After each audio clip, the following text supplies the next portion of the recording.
The Wyoming evening had fallen like a bruised purple curtain across the vast, lonely plains when Luke Hartley, known to most as the silent cowboy of sagebrush ridge, guided his weary Mustang toward the only light in miles, his own crooked ranch house, a place as weather-beaten and stoic as he was. Luke had always lived with distance, distance from town, distance from people, distance from the past he never talked about, and he liked it that way. But that night, as thunder cracked like the sky itself was splitting open, he spotted two silhouettes on the road ahead, a small boy clutching a rope-tied bundle, and an elderly woman leaning against a broken wagon wheel, rain soaking their clothes, their faces pale with exhaustion. Luke wasn't a man who invited trouble, but he wasn't one who rode past suffering either. So he pulled his Mustang to a stop and simply said, "You'll freeze out here."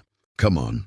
The boy looked up at him with eyes too wise for his age, and the grandmother with a quiet dignity that seemed out of place on the muddy road. Without revealing their names, they climbed onto Luke's Mustang and rode with him through the storm. When they reached the ranch, Luke set out dry blankets, lit the fire, cooked beans and biscuits, simple food but warm, and watched the strangers thaw into themselves. The boy introduced himself as Evan, a bright, curious child who quickly attached himself to Luke's every move. The grandmother, Mrs. Whitlock, spoke with a soft, cultured tone that Luke couldn't place, as if she came from a world far away from ranch dust and hard winters. Luke didn't pry. He simply said, "Stay till the storm passes," though something inside him whispered that this storm was only the beginning. As the hours turned into days, Luke found himself adjusting to a new rhythm, Evan following him like a shadow, peppering him with questions about horses, saddles, branding irons, and the wide-open sky.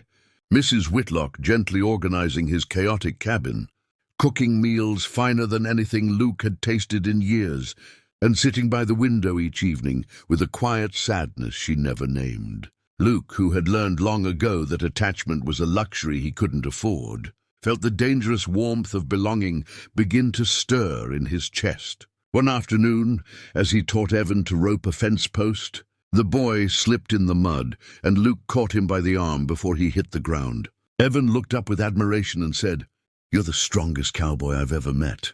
Luke chuckled, embarrassed. "Strength ain't about muscle, kid," he said. "It's about showing up when life knocks you down." Mrs. Whitlock, watching from the porch, smiled, an approval Luke didn't quite understand but felt deeply. But not everything was peaceful. A group of rough riders had been seen roaming the territory, searching for someone, and Luke felt a prickling instinct that his guests might be connected. His suspicions sharpened the day a stranger rode up, a tall, cold-eyed man asking if Luke had seen a boy and an old woman traveling together. Luke lied without blinking. The man rode off, but not without giving Luke a look that promised trouble. That night, Luke saddled his Mustang, scanned the horizon, and felt something he hadn't felt in years, fear, not for himself, but for the two people sleeping under his roof. When he returned inside, Mrs. Whitlock finally revealed part of the truth. They were fleeing men who believed her family owed them land, money, and power, dangerous men who would burn anything in their path to take it. Luke vowed to protect them, but he still didn't know the biggest truth of all, that Mrs. Whitlock was not just any traveler. She was one of the wealthiest landowners in the entire Western Territory, hiding from enemies who wanted to force her into signing over her vast estates. For now, Luke simply tended to them, fixed the broken wagon, taught Evan how to ride, and did his best not to think about the way the loneliness he'd worn like armor was beginning to crack. The storm outside had passed, but another one far larger, far more dangerous, was rolling toward his small ranch, and he didn't yet realize that the strangers he sheltered would change his life forever. Before he closed his eyes that night, he said a silent prayer for strength, not knowing that soon the entire territory would speak his name with gratitude, respect, and awe, as the cowboy who protected the richest family in the land, before even knowing who they were. End of Chapter 1. Chapter 2 continues the full reveal, the confrontation, and the destiny that ties them together. The next dawn broke with a sharp wind that carried more than cold. It carried danger. Luke Hartley felt it before he heard the sound of hooves pounding hard across the open plain. Evan and Mrs. Whitlock were inside finishing breakfast when Luke stepped onto the porch and saw 6 riders cutting a dark line across the horizon. Their movements tense, hungry, and unmistakably hostile. Luke didn't yell or panic. He simply walked inside, gently shut the door, and said, "Get to the back room. Don't come out unless I call."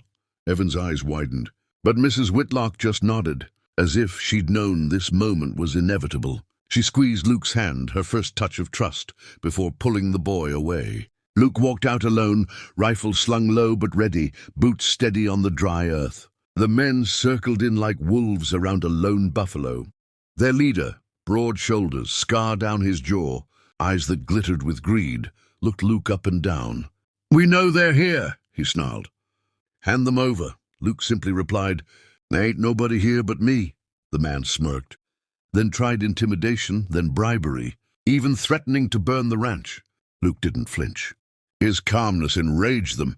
They dismounted, ready for violence, but Luke moved faster than any of them expected, knocking the leader's gun away, striking another in the ribs, using sheer force of will and years of hardship-hardened instinct to defend his home. But 6 men were too many, and Luke was soon overpowered. They tied his hands and forced him to his knees. Inside, Evan watched through a crack in the wall, tears running down his face, whispering, "He's saving us." Mrs. Whitlock, trembling but resolute, knew she could not watch Luke die for her secrets. She stepped outside, revealing herself with a voice full of authority. "Stop! I am Eleanor Whitlock, heir to the Whitlock estate, owner of 5 ranches, 4 mines, and half the water rights in this territory." The men froze. Even Luke stared. Evan ran to Luke and untied him with shaking hands. The outlaws, realizing they had cornered the very woman they had hunted for months, sensed victory until Mrs. Whitlock lifted her chin and declared, "I have already signed the rights to my land." The leader snarled. "To who?" She pointed at Luke. The world seemed to stop. Luke looked at her in shock, but she continued. "He sheltered us, protected us, asked for nothing. A better man than anyone else in this territory. The transfer is sealed, and killing us won't gain you a thing." The outlaws exploded with rage, but before a single shot was fired, a thunder of hooves cascaded through the valley. Dozens of riders, Whitlock loyalists, ranch hands and deputies stormed. Mrs. Whitlock had sent a secret message the night before. The attacking gang was arrested after a fierce struggle, and peace settled like dust after a battle. In the quiet that followed, Luke finally spoke. "Why me?" Mrs. Whitlock smiled through tired eyes. "Because the richest land in the world means nothing if it's not protected by a man with a righteous heart. You didn't save us because you knew our worth. You saved us because it was right." Evan hugged Luke tightly, whispering, "You're our hero." Days later, the town learned the full story. The lonely cowboy who had unknowingly sheltered the richest family in the territory, fought off the men who hunted them, and through an act of trust became the legal guardian of lands he never even dreamed of owning. But Luke didn't care about wealth. He cared about purpose. And now, with Evan riding beside him and Mrs. Whitlock's wisdom guiding him, he felt something he had not felt in years: belonging. He rebuilt the ranch, expanded it, filled it with laughter, workers, horses, and hope.